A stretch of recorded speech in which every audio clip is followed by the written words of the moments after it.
النوع الثاني اللي هو الفينس مالفورميشن، ده بيبقى عباره عن تمدد في الاوعيه الدمويه الوريديه، وده بنعالجه بالحقن مع الاشعه التداخليه.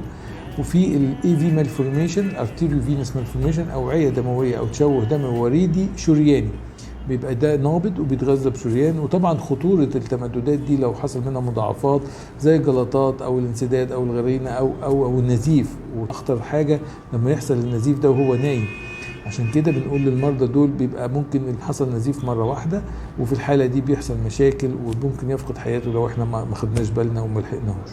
في الاخر بنقول ان الحاجات دي في رمضان ما بيأثرش على الصوم، او الصوم ما بيبقاش ليه اثر سلبي خالص في الحاجات دي، بس بنحذرهم احنا فرصه ان احنا في شهر كريم وفي ايام مفترجه نقول لهم ناخدوا بالهم، يسالوا الطبيب ويرجعوا ويستشيروا الطبيب، لان بقى في تطور وطفره كبيره نتيجه التطور العلمي والتكنولوجي في الاشعه التداخليه والمايكرو كاثيتر والاساطر المتناهيه الدقه، ان نعالج الحاجات دي وبتجيب اثر ايجابي. ايه وعلاجها ايه؟ مش اي حد، حتى مش لازم الاطباء، لازم مش دكتور الاطفال يقول الكلام ده، لازم دكتور اوعيه دمويه متخصص، ولازم يبقى متخصص في علاج التشوهات الدمويه، مش حتى اي دكتور اوعيه دمويه بيعالجها، وبتتحسن وبيتعافوا وبنتيجه بقت مبهره جدا.